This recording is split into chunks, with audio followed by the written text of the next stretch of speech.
This is a News Laundry podcast and you're listening to NL Interviews. I'm going to throw at you some of the criticisms that have come your way since the cancellation of your card. And I'd like you to tackle them. And if you think they're too personal, then feel free to not tackle them. But nothing's too personal. You can throw anything you like my way.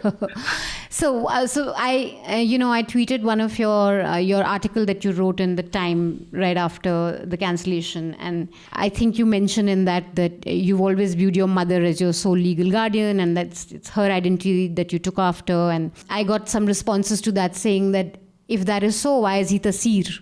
And why not sing?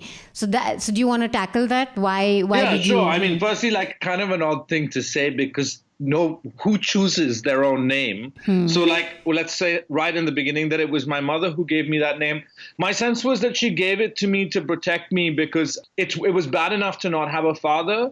But to be, I suppose, a love child or an illegitimate child, a bastard, if one wanted to be cruel, it was an added layer of social difficulty. And I think that my mother would have wanted to spend most of the 80s and early 90s as I was growing up trying to bring a veneer of respectability to what was basically a kind of scandalous relationship. So that was probably why she gave me his name and why there was a kind of why there was a sort of pretense that what had really been a love affair was something more substantial.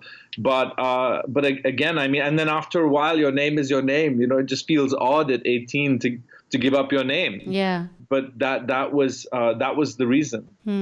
Another thing that's being brought up is your piece, The Day I Got My Green Card. Now, this column, you talk about getting your American citizenship, and you talk about finally being home and having a feeling that you've never really had for any other country. And a lot of people I've sort of thrown that article back at you to say that, well, I mean, your love for your country was never really real, or that it wasn't really something that mattered to you too much because here's your piece where you're rejoicing your, green card.